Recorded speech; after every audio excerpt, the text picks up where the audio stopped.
Buenas tardes, bienvenidos a todos a esta presentación. Muchas gracias por estar aquí en este comienzo de verano, de primavera.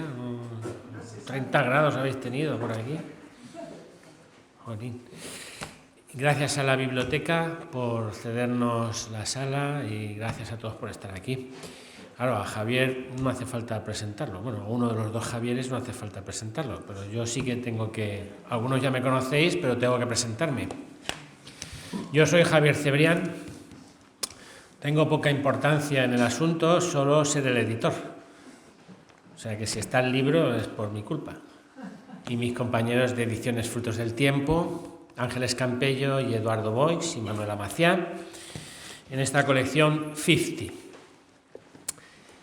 Voy a hacer una pequeña introducción editorial y voy a hacer un poco de autobombo de la editorial y de mí mismo.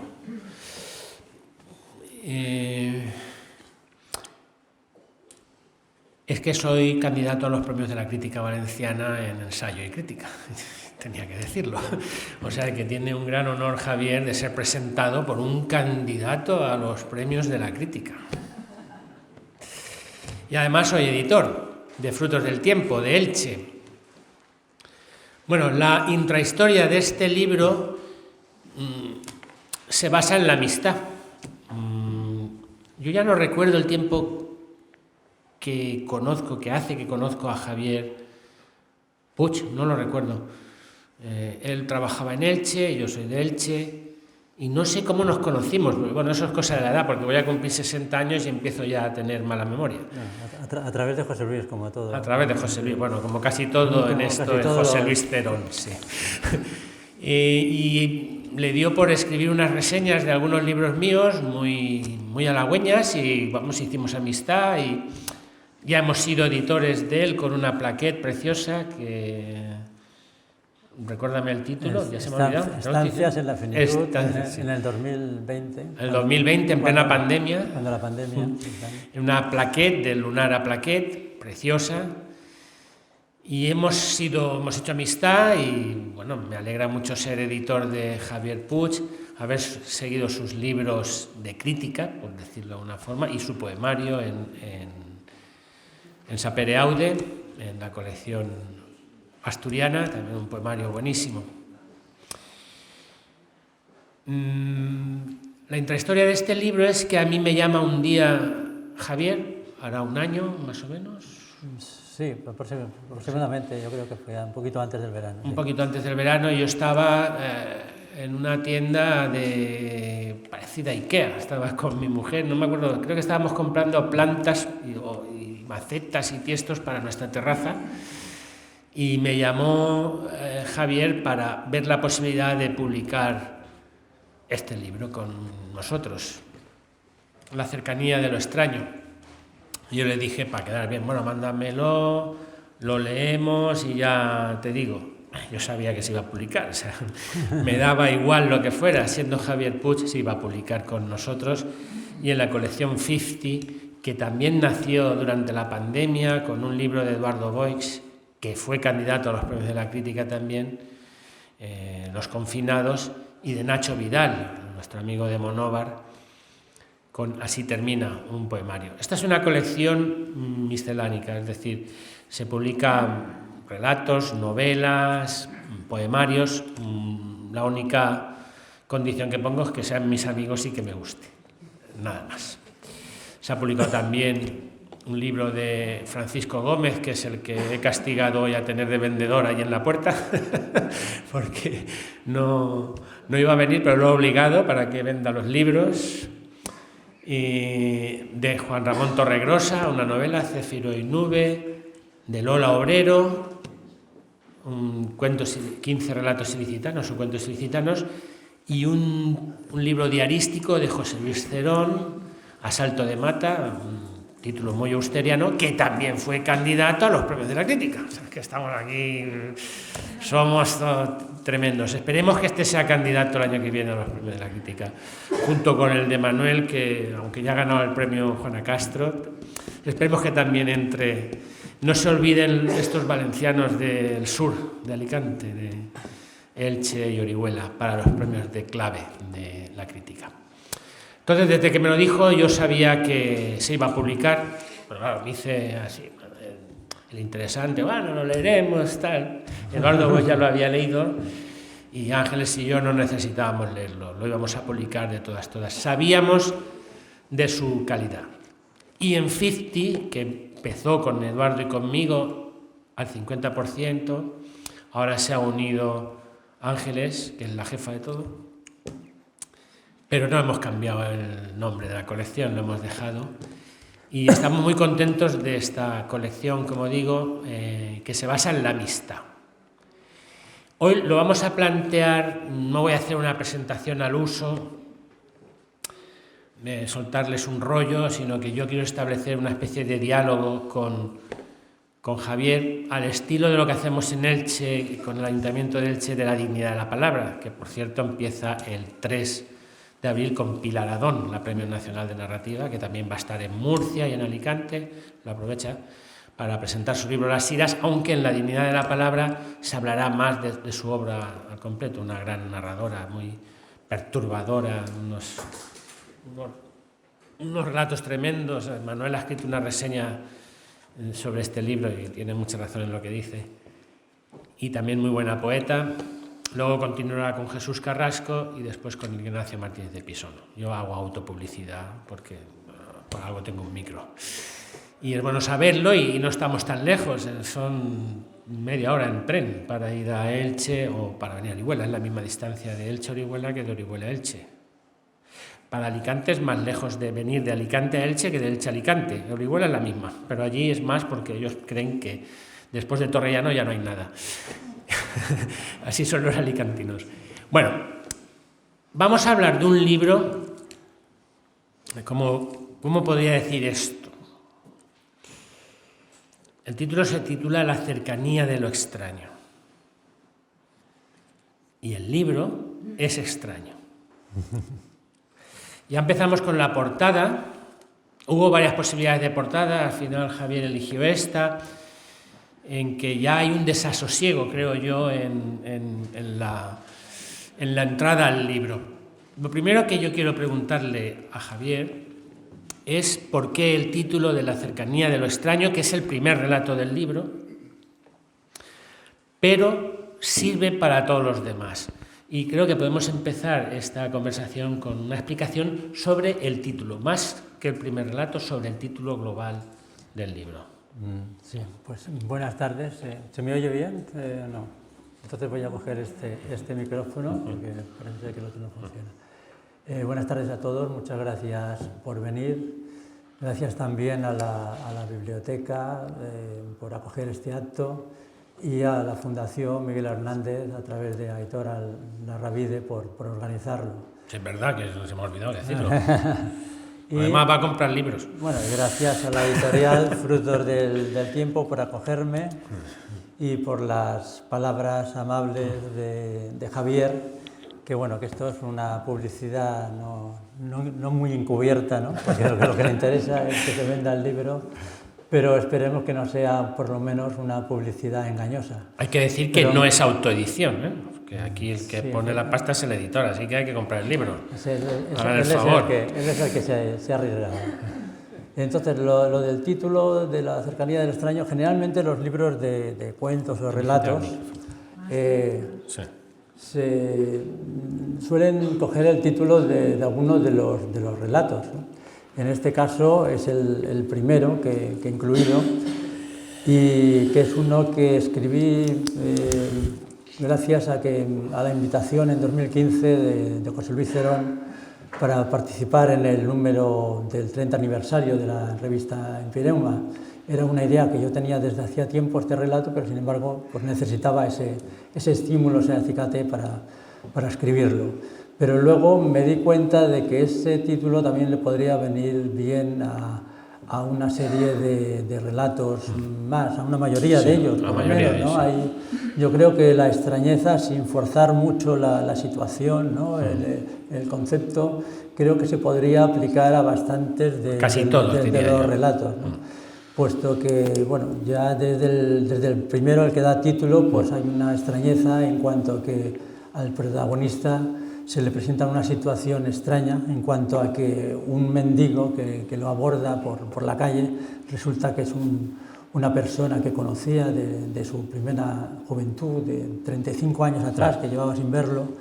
El segundo relato también, Pronto oscurece día, pues ahí sí que hay muchísima extrañeza. Es el único relato que, digamos, que habría algo de fantástico, ¿no? de terrorífico, porque la situación en la que se ve envuelto el protagonista pues también es de total extrañeza. Llega a una población que de alguna forma lo está disolviendo, le está disolviendo la personalidad, está él perdiendo pie de su pasado, de su vida segura, en un traslado por la empresa, ¿no? Por el trabajo, sí.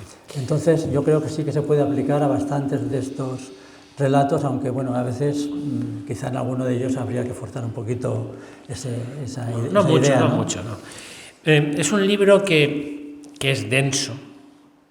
Con denso no digo difícil, sino que trata unos temas como el fracaso, el descreimiento de uno mismo, la disolución del yo, que está prácticamente en muchos de los relatos. Hablando con Paco Illán, él me ha hecho un comentario que yo iba a hacer el comentario aquí, que a mí me ha recordado, y a Juan Lozano también, a John Cheever, al cuentista americano. John Cheever. John Cheever, sí. ¿he dicho? Leo, ¿has dicho? No, John Cheever. Los personajes de John Cheever son más estrafalarios que los tuyos, pero sí las situaciones que se presentan, que en los cuentos no hay una introducción, un nudo y un desenlace, son más un monólogo interior, una especie de cartas que se escribe uno a sí mismo, sí que se parecen a los relatos de John Cheever. Sí, bueno, sí que es cierto que busco cierta densidad, ¿no? Me interesa que la prosa recoja pues muchas sutilezas, muchos matices de la vida interior de los personajes, aunque tampoco descuido del todo el argumento, ¿no? Hay autores que a lo mejor sí que descuidan un poquito más el argumento, y yo también a lo mejor en alguno de estos casos, en algún monólogo, hay dos o tres que sí que tienen menos argumento, menos acción o menos acontecimientos, ¿no? Pero más o menos queda claro lo que sucede, al menos, sí, ¿no? sí. Por ejemplo... El suceso más que el argumento. Por lo menos en tu amiga Pilar Adón, que has citado hace un momento, pues escribe muy bien, efectivamente, como tú dices, pero uno no se entera de lo que está contando a veces, ¿no? Porque es que no es lo importante. Lo cuenta tan en detalle que si no abres el foco no llegas a percibirle el argumento. Es que no es lo importante, lo importante de Pilar Adón es la atmósfera, la incertidumbre, la violencia. Llega un momento que digo, a lo mejor es que me está entrando ya la demencia senil si no me entero bien del argumento, pero me tranquilicé porque vi la presentación del libro en la librería Rafael Alberti y dos personas que eran estudiosas de su obra tampoco se habían enterado mucho. Y es más, una que dijo de enterarse de algo, dice, sí, porque la protagonista resulta que ha matado a no sé quién. Y saltó Pilar Adón y dijo, no, eso no lo he dicho yo. Y es que obliga de alguna forma al lector a que se invente casi el relato, ¿no? Sí, porque hay un subtexto, de decir, bueno, se refiere a una niña aislada, que no se sabe por qué está aislada y que entra en una especie de depresión o está encerrada porque ha muerto una amiga íntima. Pero hay una frase que le dice a su cuidadora, dice, pero ¿cómo eres tan gilipollas? ¿Es que no sabes lo que he hecho? Pero yo sí que trato, exceptuando esos dos o tres monólogos, por ejemplo, el monólogo del refugio, el de Un murmullo de existencia, sí, ahí hay muy poquita, muy poquita acción, escritor de éxito, el relato Ensoñaciones también, están sustentados más que la acción a veces en lo que es la hilación de los pensamientos, de las emociones de los personajes, ¿no? Pero, por ejemplo, he situado en primer lugar algunos de los relatos que quizá tengan más argumento, porque Sí. quizás son los más asequibles para, Sí. para el lector, y no quería que se asustase nadie desde el principio, ¿no? Pero vamos, yo creo que se entienden bastante bien. Hay relatos o escritores que todavía son bastante más complejos. Sí, no, yo no he empleado la palabra complejidad, he dicho densidad. La prosa es muy clara, es una prosa precisa, sin avalorios, directa, pero sí que estás creando una atmósfera, en muchos casos perturbadora. O sea, no sé si tú eres consciente de ello, pero el lector sí que llega, porque claro, Sí, bueno, tú varías, por ejemplo, las primeras personas, que si todo es en primera persona, y hay alguna también, alguna segunda persona interpuesta, la tercera, pero claro, la gente tiende a creer que esos son signos autobiográficos, y yo no veo casi nada autobiográfico en el libro. Bueno, si alguien pensase que lo que le sucede a esos personajes me ha sucedido a mí, pues se equivocaría de medio a medio, pero bueno, por supuesto, como en toda narrativa, el autor pone algo de sí mismo, de su experiencia, o a veces los puntos de partida, ¿no? Hay algún relato, por ejemplo, y sin embargo, ¿no? Donde el protagonista, un joven, acude para pasar unos días de vacaciones en octubre, en las que no coincide con otros amigos, y acude a una urbanización donde sus padres tienen una casa adosada. Y efectivamente yo lo hice eso una vez, ¿no? Fui ahí, el protagonista se encuentra con dos personas muy raras, que es una pareja, y ahí había realmente unas personas raras también, aunque de otra forma, ¿no? Para empezar, el hombre me salió con una escopeta, porque en ese momento prácticamente no había vecinos ahí, pensaba que era algún ladrón, y luego la mujer, según decía ahí algún vecino que la habría comprobado, era prostituta. Yo allí transformo ese hombre, lo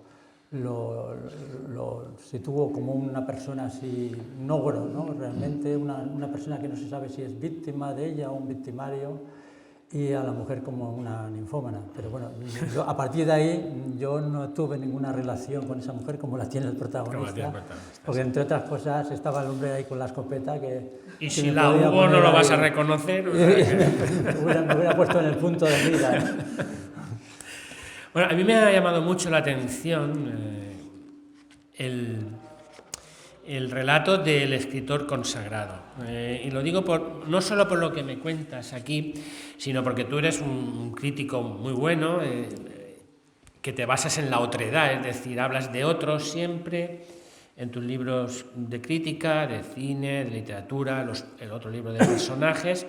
Bueno, en la poesía incluso hay una parte de tu poesía que es también sobre la otredad. Pero en este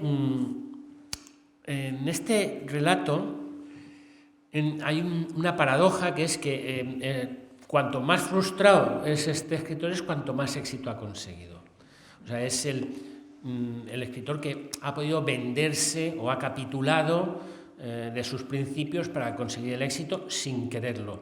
Entonces, ahí veo yo algún sustrato de tu crítica, de tus buenísimas críticas, tanto de cine como de literatura. Se da en esta persona la paradoja de que está toda la vida buscando el éxito a base de novelas, a través de fórmulas de bestseller y demás. Se traiciona a sí mismo, ¿no? a su escritor original, y sin embargo al final se ve obligado a presentar urgentemente un manuscrito porque le vence un plazo con el editor, y echa mano de una obra que escribió en su primera juventud. Y bueno, él se avergüenza un poco de aquello, ¿no? Porque considera que en ese momento era demasiado cándido, demasiado idealista. Intenta modificar la obra, pero se ve que no lo consigue demasiado, y además, bueno, piensa que esto no va a tener ningún éxito, y sorpresivamente sí que lo tiene, ¿no? Entonces, en este relato lo que yo hago pues es reírme, ¿no? Es una sátira, de un escritor que es exactamente todo lo contrario que yo, ¿no? Porque lo que le interesa por encima de todo es obtener éxito, cuando a mí me interesa realmente escribir lo que necesito escribir, aunque finalmente no tenga ningún éxito o tan reducido como el que pueda tener aquí con estos amigos, ¿no? Bueno, tú llegas a decir, o el personaje dice, que el público se equivoca, que es voluble y despistado. ¿Realmente piensas que el público, el lector, es así? Bueno, el público, desde luego, hay un público más generalizado que busca un tipo de obra más fácil, que contenga menos literatura y más argumento y más situaciones exóticas o sexo, violencia, que es la fórmula realmente de los bestsellers. Sin embargo, quienes intentamos hacer más pura literatura, pues lo tenemos un poquito más difícil. Sí, pero muestras muy bien el estupor que le crea a este escritor que tener éxito con una novela de principiante ingenua, ¿no? Me sabe mal porque tiene que defender a un autor que no es el mismo. En ese momento no es esa persona. Él ya degenerado. A través de su vida ha ido perdiendo los amigos originales, porque se ha buscado otros amigos que consideraba él que le servían para poder medrar. Ha despedido prácticamente a la mujer. No ha querido tener hijos, no ha querido tener nada que impidiese su éxito. Y sin embargo, al final, quien tiene éxito es la persona original, aquella que había hundido en el pasado, ¿no? Pero que resurge a través de esa obra. Yo veo también en los personajes de muchos de los paralelismos o cosas muy parecidas, como ya te he dicho, el descreimiento, la depresión, el fracaso, el autoodio, ¿no? ¿Por qué te basas precisamente en estas? Sabemos que el fracaso es más literario que el éxito, ¿no? Pero sí, ya decía Tolstoy aquello de que todas las familias felices eran iguales y todas las familias desdichadas, cada una era distinta, ¿no? Sí. Y tiene mucho más juego, por supuesto, hablar de la infelicidad que no de lo celebratorio. Entonces, bueno, yo aquí básicamente he tocado temas de la dificultad de las relaciones personales, bien sea una relación personal con alguien concreto, las relaciones con el entorno, con la sociedad en general que te envuelve, pero también el problema de la relación con uno mismo. Por ejemplo, el relato Un rostro en cada espejo, que es el de un personaje que está disconforme con la cara que tiene, ¿no? Como casi todos, ¿no? Y continuamente, el espejo nos miente. Dice, no porque quiera ser más guapo, sino porque quiere tener una cara que realmente represente el ser interior, que él es el mismo, ¿no? Y entonces ese es un conflicto que tiene él consigo mismo, ¿no? Sí, sí. Bueno, también presentas personajes con mucho aislamiento, muy aislados, muy... Luego, sí, hay dos relatos que tratan un poco de la soledad. Está El solitario, que bueno, por una parte, ahí actúo como narrador y por una parte es como un homenaje, un acto de empatía, de compasión con los solitarios, porque efectivamente son personas que han llegado a cierta edad y no están debidamente acompañados como les gustaría. Y que, bueno, hace poco escribí una reseña sobre un libro de Juan Gómez Bárcena, Mapa de soledades, en las que hablaba, por ejemplo, de la palabra solitud, que es una palabra que está en desuso, y él le quería conferir la acepción de esa soledad buscada, ¿no? Para distinguirla de la soledad, que es el aislamiento y tal, un poco en consonancia con el inglés, que existen esas dos palabras, la solitude y la loneliness, ¿no? Pero también decía otra cosa de las personas solitarias, aisladas, ¿no? Decía, estas personas, además de estar solas, realmente nadie acude a socorrerlas, porque somos tan mezquinos, tan cobardes, que no acudimos a ellos porque los vemos un poco como si fueran apestados, ¿no? Como personas que no nos pueden traer ningún beneficio, que ¿no? nos dan miedo, ¿no? Y sin embargo corremos. Siempre hay flotando muchos los ratos el miedo, ese miedo que es... Sí, a veces podría ser el miedo, pero a veces también puede ser que es gente que no nos favorece, que no nos da prestigio tampoco el acercarnos a ella, ¿no? Y sin embargo corremos detrás del gilipollas que a lo mejor pues que tiene más carisma o socialmente es más aceptado y más perseguido, ¿no? Entonces Por una parte, ya digo, está la empatía, pero por otra parte también hay un poco de crítica, ¿no? Porque en la soledad también hay una responsabilidad de uno mismo, ¿no? Yo creo que también uno puede hacer algo por intentar no estar solo. Y luego está el tema que también toco en el refugio, del rechazo a la sociedad envolvente, ¿no? Bueno, ya dijo Krishnamurti que una persona que esté perfectamente adaptada a la sociedad no es un síntoma eso de buena salud, porque la soledad está profundamente enferma, entonces es mejor síntoma no estar adaptado plenamente. Yo, de hecho, no sé, me gustan mucho las novelas distópicas en las que un personaje se enfrenta a un mundo desnaturalizado totalmente, ¿no?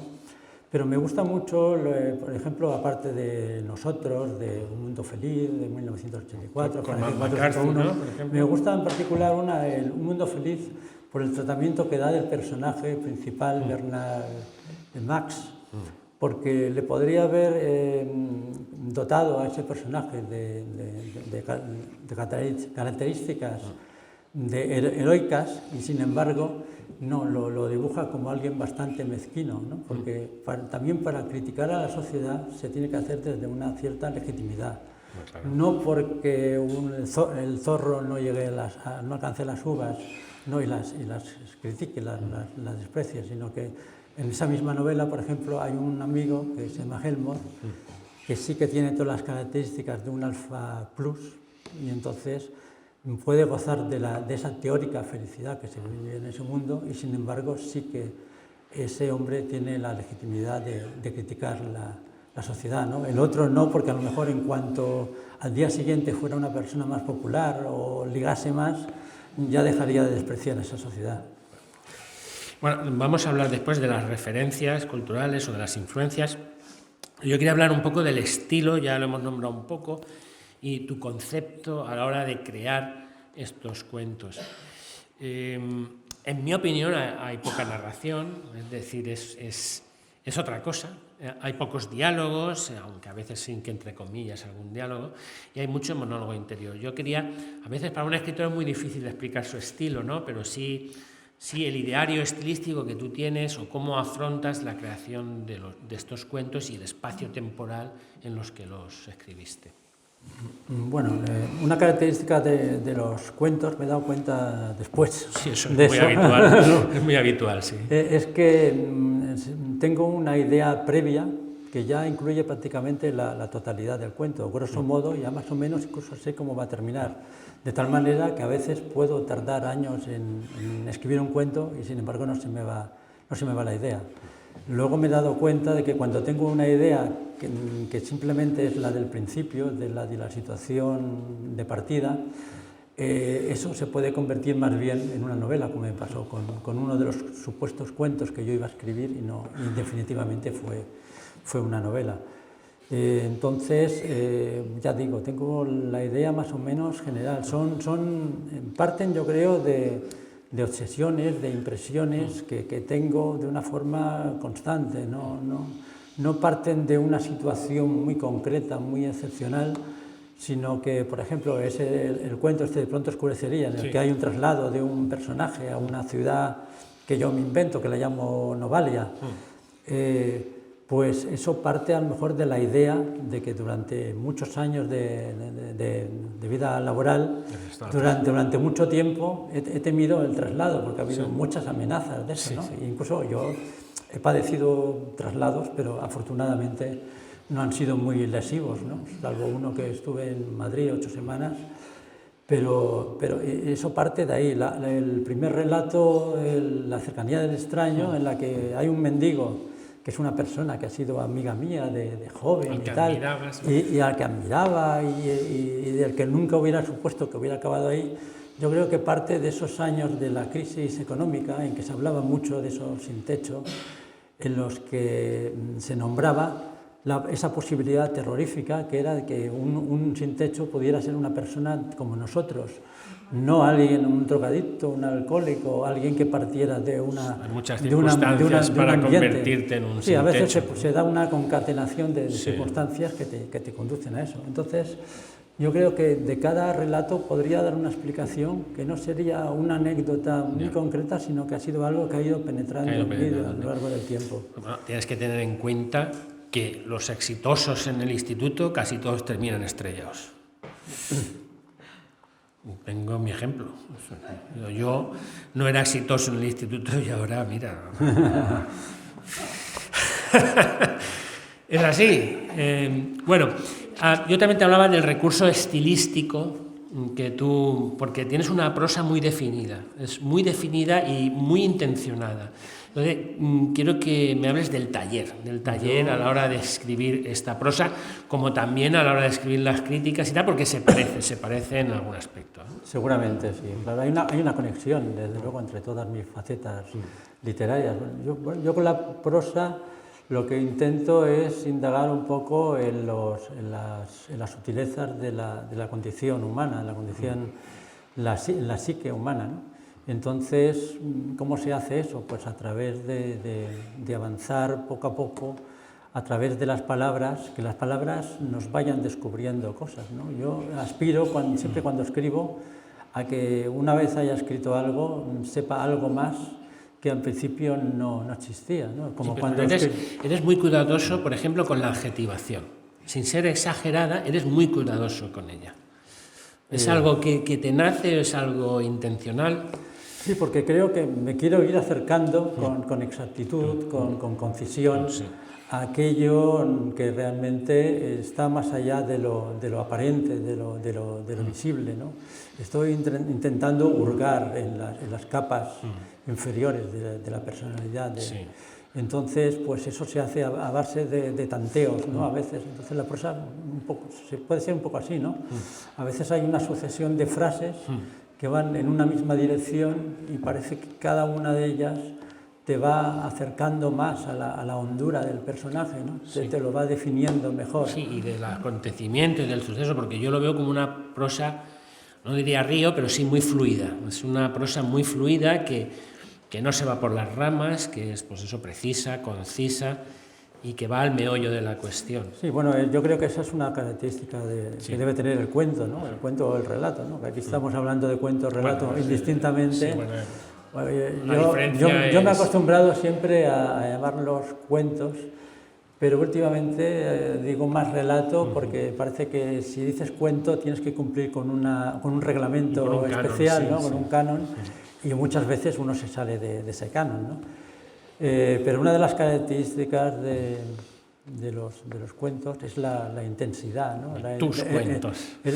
La unidad, ¿no? No llegar, que no haya digresiones tampoco. Por ejemplo, a mí no me gustan esos cuentos en los que hay muchos personajes, porque no te da tiempo en 20 páginas a acostumbrarte a esos 20 personajes. Tampoco me gusta cuando hay en una página la biografía de un personaje, ahora se dice, pues empezó trabajando de esto, lo otro, luego se casó, eso no creo. Tampoco hay demasiada descripción. No tengan mucha afectividad, y eso es algo que en lo que a veces me he dado cuenta que pecan algunos autores norteamericanos, sobre todo, ¿no? Que no me acaban de convencer a veces por eso, aunque haya también sus eminencias, por supuesto, ¿no? Tampoco utilizas la descripción normalmente, ¿no? Lo que no utilizo nunca es la descripción física, salvo que sea ese dato muy significativo. No. Tampoco la descripción, salvo por el mismo motivo, de las calles. Tampoco no suelo nombrar las ciudades. No, porque prefiero casi que sea el lector el que se lo imagine, ¿no?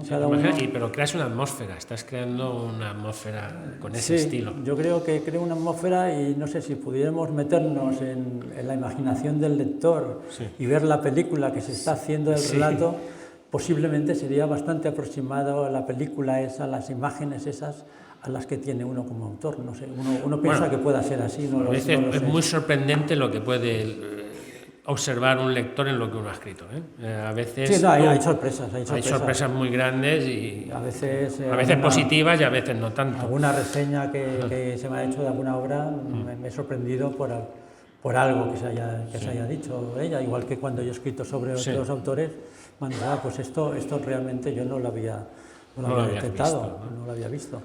Pero bueno, eso también es bueno, ¿no? Porque Yo creo que hay que ser, por una parte, bastante ecléctico, ¿no?, en las lecturas, acostumbrarse a autores muy diferentes, porque cada uno de nosotros ocupamos una parcela. No sé, yo, por ejemplo, cuando empecé a escribir cuentos, que fue en torno al año, esto no lo hemos dicho. Sí.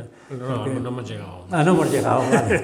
Pero cuando empecé a escribir cuentos, sí, empecé previamente, como es natural en un escritor, sí, a leer muchos, ¿no? Sí.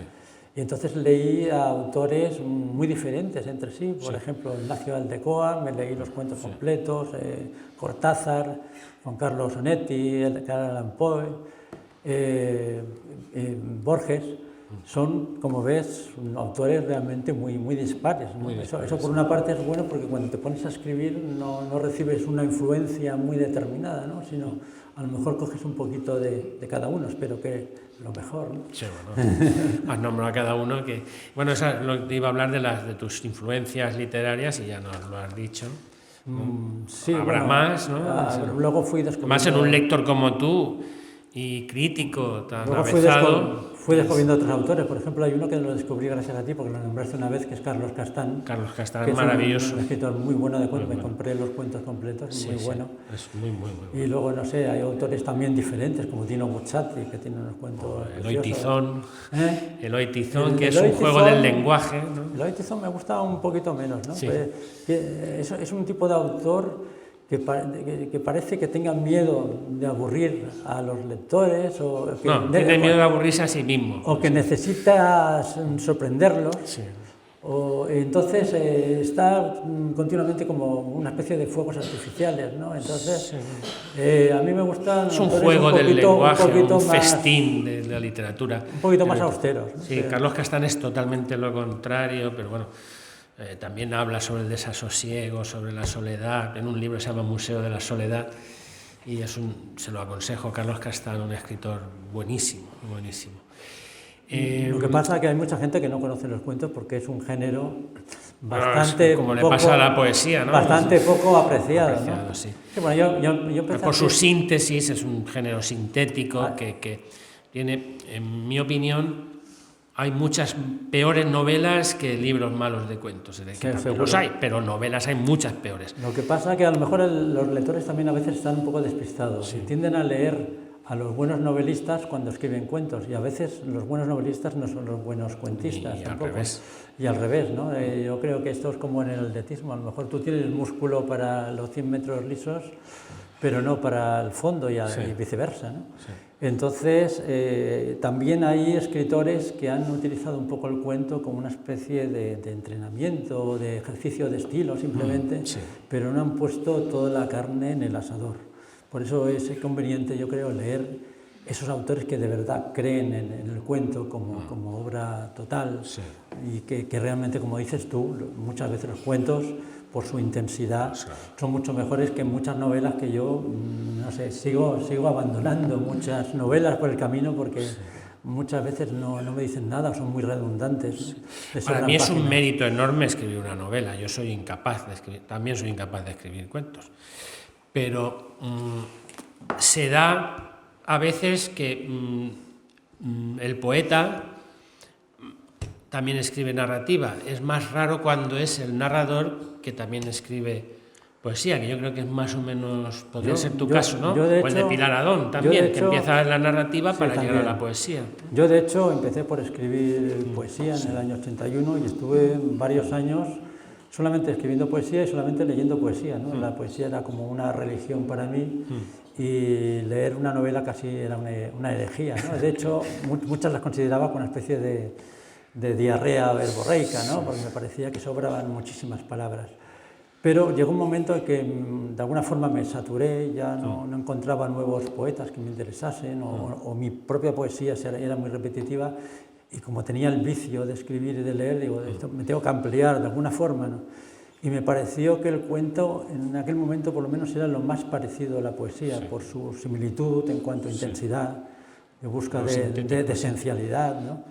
Y me pareció lo más cercano y entonces fue cuando tomé ese camino. Pero bueno, luego he tomado otros, como sabes, soy bastante polivalente Y bueno, lo he probado prácticamente todo, ¿no? Aunque no lo he publicado todo de momento. Eso no lo saques de contexto, ¿eh? Lo he probado prácticamente todo. O sea, Eso hay que dejarlo. Dentro de la literatura, sí, prácticamente todas las facetas, los diarios, los aforismos, las novelas que tengo también. Bueno, ahora es cuando hablamos de ese espacio temporal de estos cuentos, de cuándo están escritos, en qué espacio temporal. ¿Cuándo empezaste? ¿Cuándo son los últimos? Pues los primeros son más o menos son del siglo pasado, en torno al 95-96. Se nos ve en la cara. Y la prueba de ello es que me parece que son 5 cuentos que están publicados en su momento en Empireum. Lo que pasa es que luego en el año 2021... ¿Ves como siempre toda la culpa es de Cerón? Sí, siempre participa en ello.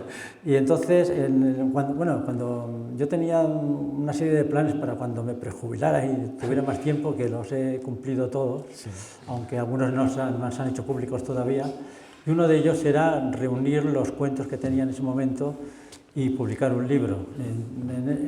Eso fue en el año 2021. Escribí en ese momento 2 cuentos que los tenía en la cabeza de hace tiempo, pero no tenía todavía el estímulo suficiente para ponerlos en papel, y terminé otro que me había dejado el escritor consagrado, porque cuando José Luis en el 2015 me invitó a participar en la revista con un cuento, tenía 2 ideas, la de la cercanía de lo extraño y el escritor consagrado, pero como me dio un límite de páginas, me puse a escribir el escritor consagrado y me iba de la extensión. Entonces lo abandoné y me puse con el otro. Y el otro lo dejé abandonado ahí varios años, pero no había problema porque lo llevaba perfectamente en la cabeza. Entonces, ya digo, los cuentos están desde el año, no sé si sería, es que no los he hecho, ¿no? Desde el año 96-97 hasta el 2021. No se nota un salto en el estilo ni en... No están ordenados cronológicamente. Quizá algún lector muy perspicaz podría adivinar cuáles son los de una época o los del otro. Quizá haya una pequeña diferencia, no lo sé. Sí, se puede. Mira, a mí hay 2 cuentos del libro. Me gusta en general el libro completo, y ahora te preguntaré para que le digas a nuestro querido público por qué tiene que comprar tu libro, en tu opinión. Pero hay 2 que me impresionan mucho, o 3. El escritor consagrado, porque es el retrato de un auténtico gilipollas, o sea, es una cosa... Y me veo reflejado, oye, pues, en el escritor consagrado. Es decir, es que somos muy gilipollas los escritores al final, y me veo muy en mí y en lo que tengo alrededor. Es decir, es que eso se podría aplicar a cualquier elemento que muchos conocemos muy cercano. Es decir, es que es un auténtico gilipollas. ¿Cómo se puede hacer un retrato tan perfecto de un imbécil? ¿Cómo lo has hecho? Pues no lo sé, porque a lo mejor por buscar un poco lo antagónico, ¿no? Sí. Iba pensando en todo lo que no soy yo, y eso se lo aplicaba a ese personaje, ¿no? Porque yo no he sacrificado en absoluto, por ejemplo, a mi familia. No he antepuesto la literatura a todo lo demás, ¿no? Sí. Entonces, pues yo ponía en ese personaje exactamente todo lo contrario, que es lo opuesto a mí, pues eso. Por eso me siento identificado, porque a mí la literatura me ha destrozado la vida, o sea, es la realidad. Y ahora consigo el éxito cuando menos lo quería. Me siento consagrado. Estoy consagrado. Bueno, pero... Es increíble esto, qué ironías tiene la vida. Luego hay Ensoñaciones, es un relato que me gustaría que me lo explicaras un poquito. Bueno, ahí habría que explicar 2 relatos, porque tanto Ensoñaciones como el siguiente, aunque sea la misma, te habrás dado cuenta de que están basados en un mismo argumento. Eso fue como un experimento que hice sobre un mismo argumento, aunque hay alguna pequeña diferencia, pero en algún tema secundario. En el primer relato está escrito desde la perspectiva de la chica del relato, y el segundo desde el hombre. Hay pocas protagonistas mujeres. Realmente hay que estén escritos desde esa perspectiva, solamente está y luego el de Esteban. El de Esteban, sí, ese también te iba a hablar ahora. Pero bueno, sigue contándome. Y entonces, pues es esa experiencia, ¿no? de ver una misma historia desde dos ángulos completamente distintos. Y luego el de Esteban, todos tus cuentos son unos cuentos muy contundentes. Eso, la contundencia está ahí, pero claro, el principio de Esteban es tremendo, ¿no? Entonces a mí me deja impactado, ¿no? Dice, Esteban ha muerto, ¿no? No es un error, ni una pesadilla. Es algo que seguirá siendo verdad el resto de mi existencia, que apenas se irá desvaneciendo entre los nudos del tiempo. Es que no se puede empezar mejor un cuento. Esteban ha muerto. O sea, como me recuerda a un libro de Eduardo Huesca. Esto me recuerda ahora, cuando lo has dicho, un poco al extranjero de Camus. Sí, al extranjero de Camus, también, porque ha muerto su madre, ¿no? Sí. Entonces, es un poco parecido, aunque bueno, el cuento no tiene absolutamente nada que ver, ¿no? Es uno de los cuentos que tengo menos claro por qué lo escribí, de dónde saqué yo ese argumento, ¿no? Lo único que puedo pensar es que una de las temáticas del mismo es la que también despliego en otros cuentos, por ejemplo en el último, Su única esperanza, y es la posibilidad de que nosotros, al avanzar por nuestra propia vida, al hacer elecciones, ya sea entre parejas o entre amigos, produzcamos daños colaterales. En este caso, el de esa mujer que escribe que Esteban ha muerto, ese hombre Esteban es un hombre que estuvo enamorado durante toda su vida de ella, no se desenamora en 40 años de existencia y procura estar cerca, la cosa pero con muchísimo respeto, se hace expresamente amigo del marido, se aficiona incluso a la música culta para poder tener una temática con él. Pero bueno, es una vida desgraciada, tanto la de él, por una parte, como la de ella, que en principio sería feliz porque se ha casado perfectamente y tiene todos los elementos para ser feliz, pero sin embargo tiene esa sombra de ese hombre que permanentemente sigue en su vida, sigue acudiendo a ella y de alguna forma le produce una especie de desasosiego, ¿no? De desazón, ¿no? Sí. Bueno, ahora quiero que te dirijas acércate del micro y te dirijas al público para que les digas por qué tienen que comprar el libro. Y antes quiero decir que una de las enseñanzas que yo he recibido del libro, aunque creo que ya lo sabía, es que qué difícil es vivir en pareja. Qué difícil es vivir en pareja. Sí, bueno, eso se nota, por ejemplo, en La verdad era lo cierto, también despliego otro tipo de desencuentro, ¿no? Porque es verdad que todos estos relatos son encontronazos o desencuentros o divergencias, como es en este caso, ¿no? Ese relato un poco está basado no en lo que me ha pasado a mí, afortunadamente, sino en lo que le ha pasado sobre todo a algún amigo mío, un amigo mío cuando era muy joven, que acabó muy mal por culpa del abandono por parte de su mujer, porque a su mujer de repente se le había iluminado un mundo distinto, ¿no? y ambicionaba otro tipo de vida, mucho más brillante que la que consideraba que tenía con mi amigo, ¿no? Y eso es algo que sucede a veces, ¿no? En las parejas, que hay una divergencia, ¿no? Muchas veces. Pues empieza habiendo intereses comunes o una conformidad común sobre un tipo de vida determinada, pero luego de repente uno despierta, supuestamente, que puede ser un despertar positivo quizá, o a lo mejor no, engañoso.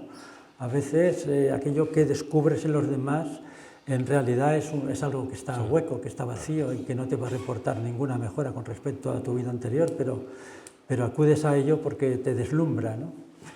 A mí me lo vas a decir. Acércate al micro y dirígete a tu público lector por qué tienen que comprar tu libro. Venga. Pues la verdad es que yo, como vendedor, soy malo. Nunca tienes que venderme el libro, hombre. Nunca he querido ser comercial. Pero literalmente hablando. Yo creo que es interesante porque nos acerca,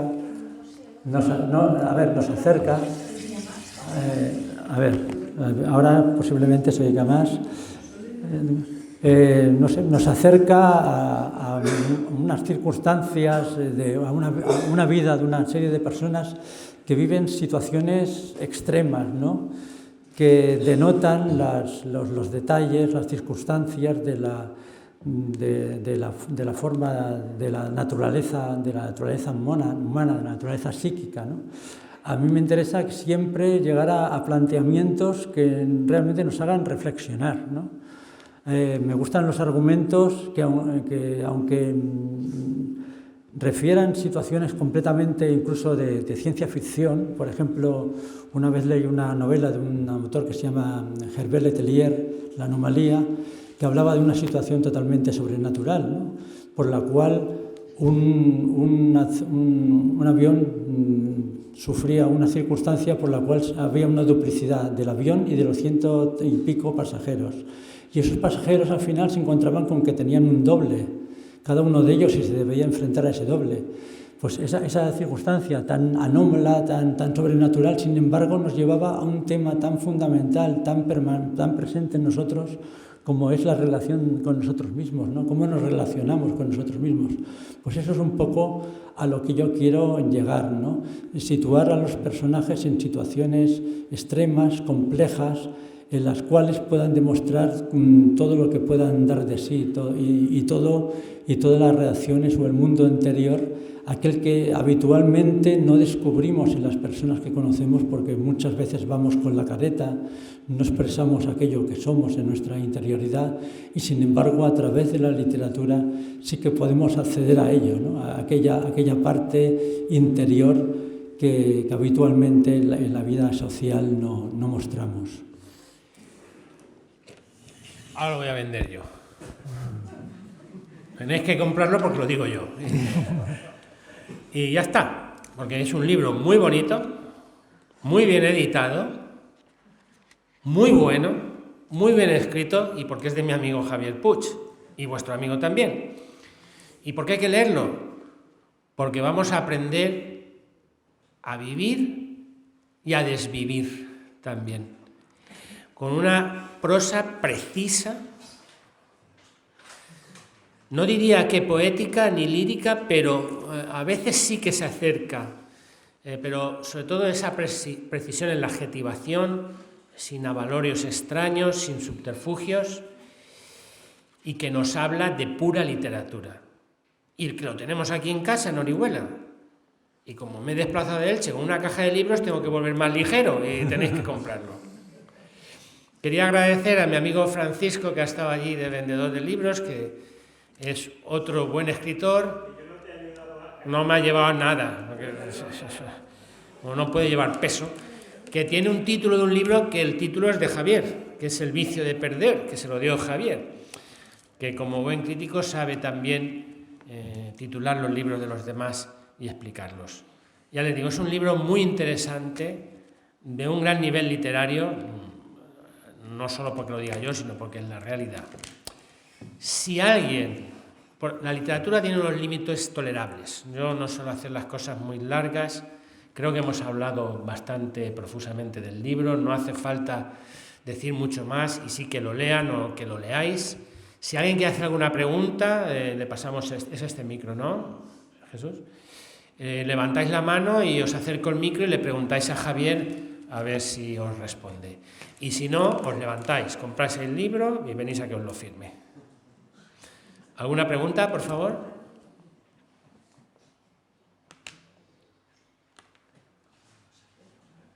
No hay más preguntas. Muchas gracias a todos por venir. Estamos muy contentos de haber venido a Orihuela a presentar el libro. Y aquí os lo dejo. La cercanía de lo extraño, Javier Puig, 50, colección 50, ediciones Frutos del Tiempo. Muchas gracias a todos, hasta otra. Muy bien. Gracias por tu tiempo.